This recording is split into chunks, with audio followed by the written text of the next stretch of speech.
छत किसी का नहीं है, छत है सबका। जो वो बिल्डिंग में रहते हैं सबका छत है। कोई छत अगर घेर लेता है, उसमें इंक्रोच करता है, ये इलीगल है। छत सबका है और वही हिसाब से नोटिफिकेशन भी कॉर्पोरेशन निकाला है। छत में सबका है, क्योंकि छत ऐसा एक जगह है जहाँ हमको अगर आग लगा, कोई दुर्घटना घटा, या हम नीचे जाएंगे। अगर ऊपर आग लगा तो हम नीचे जाएंगे, अगर नीचे आग लगा तो हमको ऊपर जाना है। तो ना हम नीचे कॉमन एरिया बंद कर सकते हैं, ना छत बंद कर सकते हैं।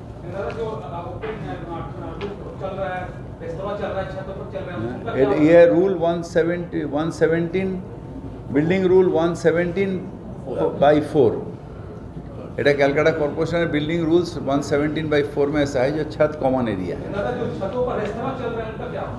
ये इलीगल है, उनको बंद करने के लिए हम बोलेंगे जो आप बंद कर लीजिए इसको। नहीं सुनते तो कानूनन उनके अगेंस्ट में केस होगा। हम कहाँ सर्वे करेंगे? हम तो अकेला बुढ़ा आदमी है, कहाँ कहाँ जाएंगे? हमारा ऑफिसर लोग सब सर्वे करेगा।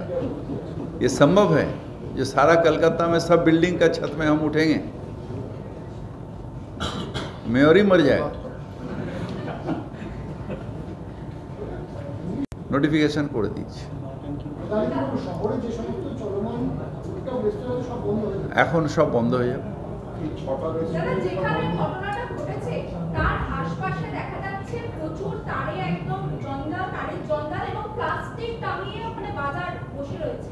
এটা অলরেডি আমার সাথে কমিশনারের কথা হয়েছে।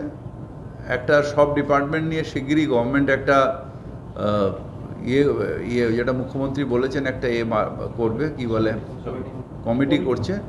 আমরা এগুলো সবই সেই কমিটিতে নেব, কারণ সবটা তো কর্পোরেশনের এখতিয়ারের মধ্যে নেই। যেমন রাস্তায় প্লাস্টিক টাঙানো, রাস্তার মধ্যে প্লাস্টিক ছাওয়া, এটা তো আমার এখতিয়ারের মধ্যে নেই। সুতরাং সবাইকে মিলে একটা কমিটি মুখ্যমন্ত্রী যখন অ্যানাউন্স করেছেন, গভর্নমেন্ট নিশ্চয়ই এটা মোটিভেশন বার করলে আমরা সেই অনুযায়ী যা যা দরকার সেগুলো সব করব।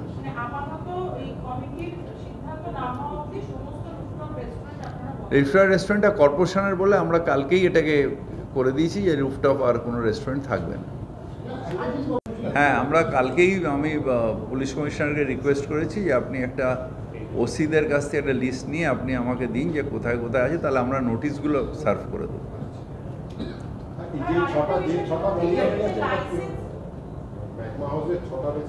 না না, ওগুলো তো বন্ধ হয়েছে অন্য কারণে। ওগুলো বন্ধ হয়েছে যে পাবলিক প্লেসের মধ্যে গ্যাসের অ্যারেঞ্জমেন্ট করেছিল, ওগুলো রুফটপের জন্য বন্ধ হয়নি। পাবলিক প্লেসে গ্যাস, মানে ওদের গ্যাস সিলিন্ডারগুলো পাবলিক প্লেসে রেখেছিল, ওইখান থেকে ওই নিয়ে গিয়ে ওরা ওই ওপরের রেস্টুরেন্টগুলো চালাতো। তার মানে ওখানে যদি কোনো একটা আগুন লাগে তাহলে ওই পুরো পাবলিক প্লেসটা পুরো আগুনে হয়ে যাবে। আর ওই গাড়িগুলো থাকে সব শুধু জ্বলে, ওখানে একটা ভয়ঙ্কর হবে। ওটা ওটা ওটা ওরা অল্টারনেটিভ প্লেস খুলে নিলেই চালু করে দেবে।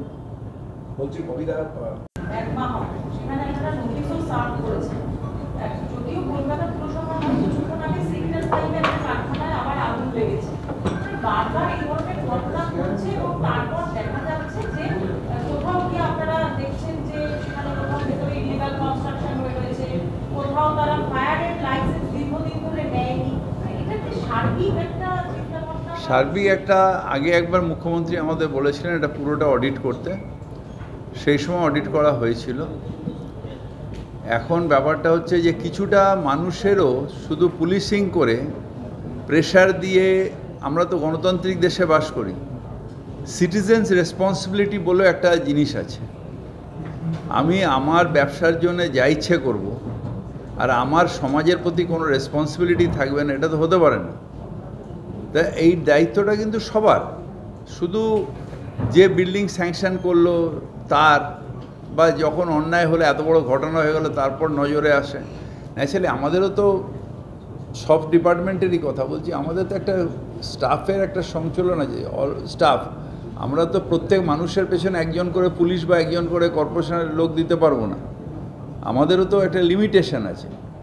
সেখানে মানুষ তাদের নিজেদের দেখা যাচ্ছে যে নিচ্ছে না, তাতে কি হচ্ছে যে সাধারণ আবার অনেক মানুষ, তার জন্যে অনেক মানুষ দায়ী হয়ে যাচ্ছে। আমরা আজকেই একটা নোটিফিকেশন বার করে দিয়েছি যে ছাদ মানে কমন এরিয়া, ছাদে কেউ বিক্রিও করতে পারবে না। ছাদ কমন এরিয়া হিসেবেই গণ্য হবে, প্ল্যানের মধ্যেও গণ্য হবে কমন এলাকা হিসেবে। এটা যেরকম সিঁড়ি কেউ বিক্রি করতে পারে না, নিচের ওপেন স্পেস কেউ বিক্রি করতে পারে না, সেরকম ছাদও কেউ কোনোদিন বিক্রি করতে পারবে না, এনক্রোচ করতে পারবে না। রুফটপগুলো খোলা থাকবে, যাতে মানুষ যদি কোনোদিন ধরুন নিচে আগুন লাগলো, সেগুলোকে খুলে ফেলতে হবে, সেগুলোকে খুলে ফেলতে হবে। না, সিদ্ধান্ত হয় না, রুফটপ হবে, সেটা দেখা যাবে। আমাদের এত এক্ষুনি তো কোনো সমস্যা আসেনি যে করব, কিন্তু ছাদ সবার অকুপাই করা, ছাদ হচ্ছে সবার। তার মানে ছাদে যদি একটা ধরুন বিপদ হলো, সেদিন যেরকম ওই 15টা লোকও মারা যেত যদি না ছাদে উঠে যেত। পেছনের সিঁড়িটার মধ্যে গোডাউন করে দিয়েছিল, তাই ওখান থেকে মানে ওরা বেরোতে পারেনি, বা সেখানে বেরোনোর কোনো জায়গাই নেই, এমার্জেন্সি গেটটা বন্ধ করে দিয়েছিল। যেটা স্টিফেন কোর্টে হয়েছিল, সিঁড়ি ছিল ছাদের, কিন্তু ছাদের এটা বন্ধ, চাবি বন্ধ ছিল, সেখানে বেশিরভাগই বডি ও ছাদ পর্যন্ত চলে গেছিলো। আগুনের গ্রাসটা আসার পর আমিও তখন গেছিলাম, আমি তখন অপোজিশনের এমএলএ ছিলাম। সবগুলো কিন্তু ওই কোলাপসাল গেটের সামনে গিয়ে সব মারা গেছিল।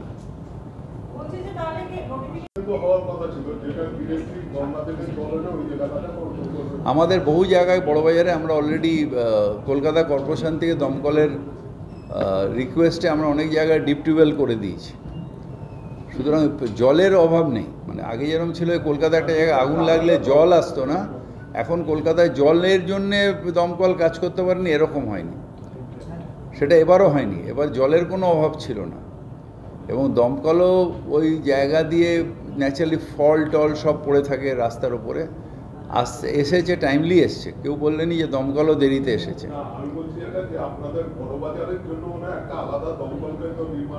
সেটা আমি জানি না, কারণ আমার ওটা জানার কথাও না।